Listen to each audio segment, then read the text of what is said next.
Welcome back to another episode of the Experts in Fire podcast.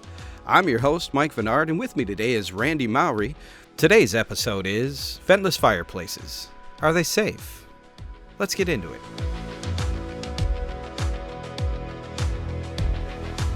Hey, Randy, how you doing, brother? Mike, I am doing fantastic. How are you today? I'm great, man. I am great. We are sitting here on a Friday morning, and I just appreciate the fact this is one of the few weeks in my year so far that I've gone, is it Friday yet? You know, it's been busy. It's always busy with COVID and shipping and supply chain and, you know, just where is their product out there.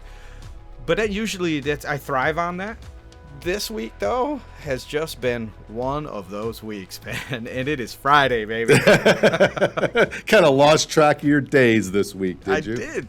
You know, it's one of those when you look at your emails and go, how have I not looked at those yet? And you still just don't. Phone rings, you know, something else is happening, so you're taking care of stuff. So yeah, it's been a week, but man, hey, how about you? You got anything special planned here on a beautiful June weekend in the state of Michigan? No, not this weekend. It's supposed to be clear up. We've got some rain today across the board, which is, you know, well needed for the lawns and the landscaping.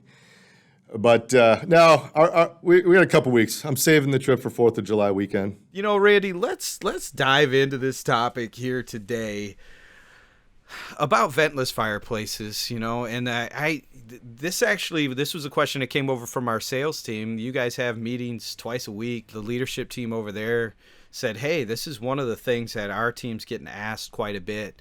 So ventless fireplaces, are they safe? I'm assuming you guys get calls, Randy, that people are just like, no, it sounds cool, but are they safe? We do. We provide a lot of ventless fireplaces for folks across the country. And the short answer for the question is yes, they are safe. Are there some things to consider when using a ventless fireplace? Absolutely.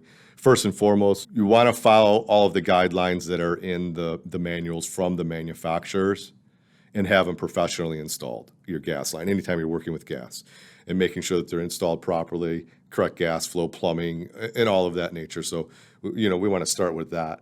I believe the most common question aside from that is it going to smell? And I think that's why our initial question is, are they safe? Is because folks are asking, is it going to smell? Or I have one that smells, or I had one that smelled, or I had a neighbor that smelled. And so just to touch on that, you know, it's, as the name implies, it's ventless. It's natural to worry about, you know, a smell of gas in a home, but in this case, the odds, you know, are that condition is harmless.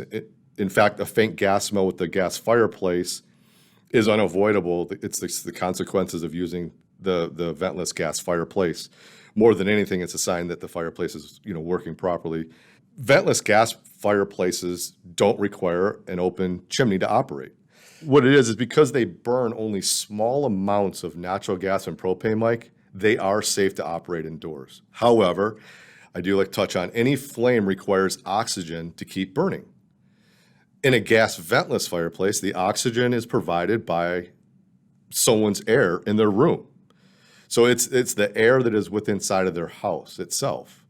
You know, so if that air contains any kind of impurities, you know, those impurities are drawn in with the oxygen, and that can produce an odor, you know, which kind of amplifies the flame, and that's where it's, you know, folks are thinking that it's the fireplace. So in essence, it kind of is, but it's the impurities of the house. And I don't think that sometimes we understand that part of it. And what I mean by impurities is just to kind of give a breakdown is think of like pet hair, dander or dust, somebody burning a scented candle, or maybe fresh paint that was just painted, cigarette smoke. That stuff builds on the walls and kind of off gases. You know, strong chemical cleaners or products, maybe someone just cleaned in the house, off gassing of new furniture. Things like that are generating an odor, that in itself of the home, and then the fireplace is using that oxygen to burn the fire. So those are going to create to a certain degree, some odors. So that amplifies the smell even more. Correct. Absolutely. Okay. Absolutely. And when folks are entertaining ventless fireplaces, I provide this information for them. I go into these extremes because it is extreme talking about, and it's sometimes the first things I ask when they're looking at it is, so where's it going? Because we don't want to put a ventless fireplace in a bedroom. Do you have pets? Do you have carpet in the house? I didn't mention that. I mean, carpet fiber, it moves around. We vacuum. It kicks up a lot of the fiber stuff that's going to be blowing around in the air. That's going to transfer into the fireplace. And if you have logs, it's going to burn. Think of open flame on your stove, Mike. You run your arm over it and you burn the hair on it. The ventless fireplaces, because they don't have a chimney, anything that's drawn into that fireplace, so these things like pet hair, dander, dust, as soon as you fire up that fireplace, Mike, it's going to burn those materials right off the bat. Okay, then we're using the oxygen of the space. So the elements of like a scented candle, those impurities, so you could have some odors there. The fireplaces, from a safety standpoint that Woodland Direct offers, they all have a oxygen depletion system built into them. So if those oxygen levels get reduced too far, it will shut themselves. It'll shut the fireplace down. You have fire-related questions, and we have answers. You can email us your questions at podcast@woodlanddirect.com or give us a call at 586-221-3638. We would love to be able to answer them right here on the Experts in Fire podcast.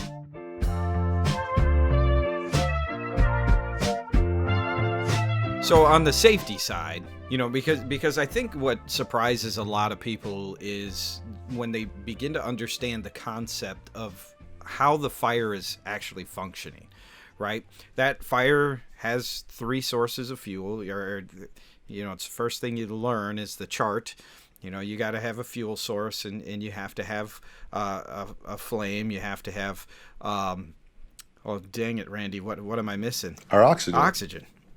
So you're staring at all 3 of those things. You're pushing gas into the burner, you're igniting that gas, and you're grabbing that oxygen from the room. In comparison to, and I don't want to get way too technical on this, but in comparison to a direct vent fireplace that is pulling that oxygen from outside, and most people don't understand that. That's why I bring it up. It's pulling the oxygen from outside for combustion, and then it's pulling the pollutants out and pushing that outside. So you've got this push and pull going there. When it comes to a vent free, it's all coming from one space, and it's exiting into that space as well. If you're familiar with burning wood, you throw wood into a fireplace and it all goes up the chimney. That's why you need draft, right? You're constantly, I know when we go to the cabin, first thing you're working on is get that sucker drafting. I don't want a lot of smoke in here. So, people who do understand that, no, wait, hold on. Where's the draft going? There isn't one. It's pulling the oxygen from the room, and that's why you have an oxygen depletion sensor. That's really the big safety feature inside of a vent-free fireplace, is that sensor that's saying, we don't have enough oxygen to burn cleanly. We're going to turn this thing off, correct? Correct, right, because what's going to happen, let's just say that one of the important parts of a ventless fireplace is making sure that we have enough square footage for the space for the particular fireplace itself. So if somebody were to put one into too small of a space, and that oxygen levels, let's say the doors are closed, the oxygen levels get to so low, it's going to shut the appliance off because now it's not pulling enough oxygen to maintain the flame. So that's the built-in sensor for all of the Woodland Direct products that we offer. And I say Woodland Direct because I'm not sure, but there may be products out there in the ventless application that don't have that. And it is very important to make sure that it has an oxygen depletion system built into it. And so, Randy, if that system were allowed to function with lower levels of oxygen, what would that create? So the product itself is 99.9% efficient. Okay, so that byproduct from that, which is a small amount of nitrous dioxide and carbon monoxide, creates a moisture or humidity in the house every, we'll call it 2 to 3 hours of usage. 100,000 BTUs. The max a ventless product can offer is 40,000 BTU Fireplace. So at 40,000 BTUs, 3 hours, 120,000 BTUs. So it's emitting just over a gallon of moisture into somebody's house. Now you'll find that almost all of the manufacturers that we offer, they recommend the fireplaces being used with like a window cracked, something of that nature, if they're going to be used and or used in any extended period of time, because they're not designed to be a primary heating source. Are they going to provide heat? Absolutely. It's the most efficient heating source in the fireplace industry. However, because of the byproduct creating that moisture/humidity, we need to be cautious of that. We need to be mindful of that. Well, we all know what happens if you have too much moisture, it's going to sweat the windows. And so that's why we always, I always express that to my clients is you don't want to operate it for 4, 5, 6, 7, 8 hours at a time. In Michigan, our winters around here, we're dry, our furnaces are going, so the extra humidity is really going to be good. But if we're in a place like Houston, Texas, or something like that, you're not going to want that thing going for very long. It's just going to create the extra humidity and moisture. So we want to be cautious of that and let people know about those things, right off the bat, and just being very honest and truthful for them. Yeah, I love the fact that they do warm a room in a hurry. But probably one of the biggest complaints that we would get from folks, and I'm sure you guys still are getting them, Randy, is, man, I get a headache when I turn it on, which immediately people begin to think something is wrong. This thing is kicking off dangerous, fumes of some sort. And I'm glad you went through all of the different odors. You could have a sensitivity to pet dander that you didn't really know about until this got into that fireplace and moved back into the space, into your room, and you're breathing it now. I think about, I have 2 dogs. I don't know what I'm thinking, actually. Why do I have 2 dogs? One is a husky, and she sheds twice a year, right? So I've got fur everywhere in my house. And you're constantly vacuuming, and it's not enough. I vacuum, I have to empty the vacuum, and I vacuum some more and empty again. It's crazy. Right. And then my daughter, absolutely. My daughter during COVID just begged for a chocolate lab, and of course I can't say no to her. So I've got 2 dogs. And I think Jen and I have been talking about getting a fireplace for our front room. What would we want to do? Or, just walking through a slow process. And that was one of the things we considered. Like you said, in the state of Michigan during the winter months, it wouldn't be a bad idea to flip the vent free on, let it heat that room, get some moisture from it, because when our furnaces run, we're constantly talking about a humidifier versus a dehumidifier this time of year. Right, exactly. Instead of going around shocking each other all the time. That is a very true statement right there from a Michigander. You're right, man. But the first thing I think of is the dog hair in the house, and just the amount that would go into that fireplace and burn. And that's what I don't think people are catching out there when they're looking into this. When you burn a regular fireplace that has a vent, it pulls the oxygen from the room and pushes it out that vent.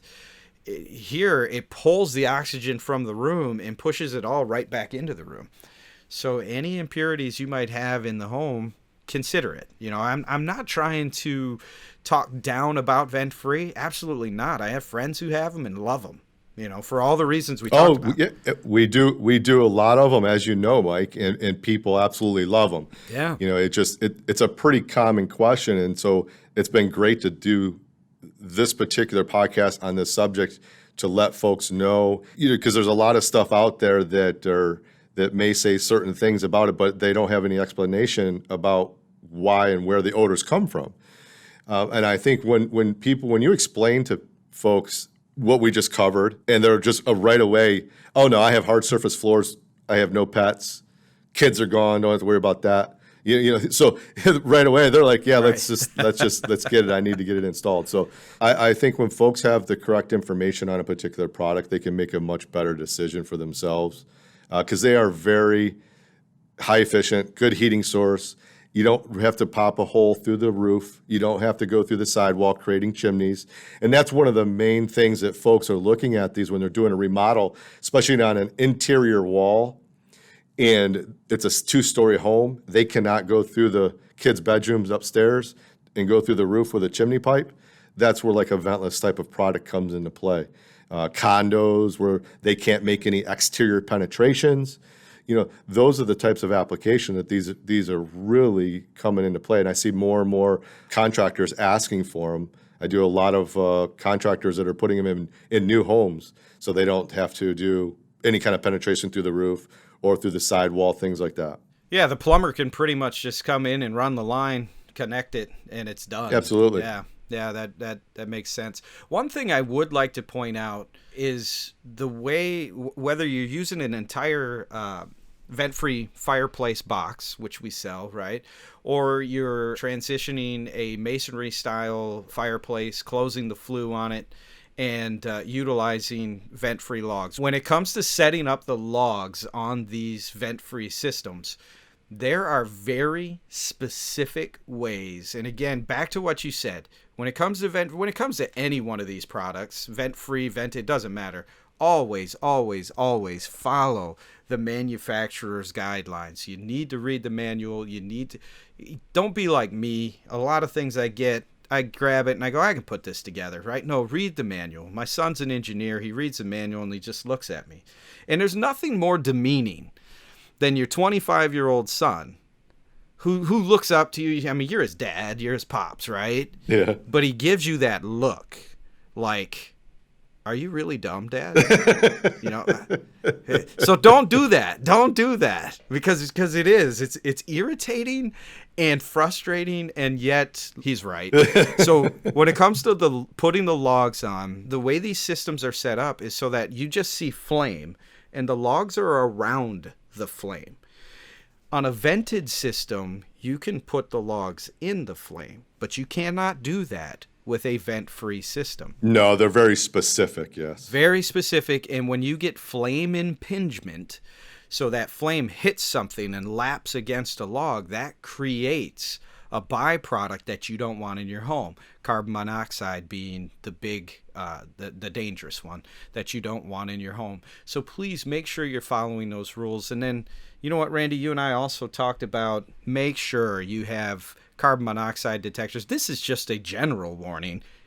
Put carbon monoxide detectors in your home. Spend the money. Make sure you have carbon monoxide detectors in your home, especially if you're considering a vent-free system. Is there anything else that they should think about, Randy?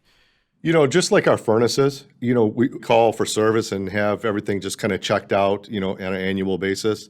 You want to do the same thing with like a ventless, any type of appliance that is producing gas. Just having it checked out, following the manufacturer's guidelines for whatever their maintenance is, which is typically just kind of annual, getting the gas tech out there to check everything, make sure everything's still good, working order on your fireplace, and getting those carbon monoxide detectors in place. I relocated my washer and dryer from the basement to the upstairs, and even though I had a carbon monoxide detector downstairs for all of the appliances, the furnace and all of that, I actually also put another one at the stairs and another one in and around where the new gas appliance was upstairs. And so now those are so important to have in place in different places of the house. When you're putting a ventless fireplace in, just put one in that living room someplace.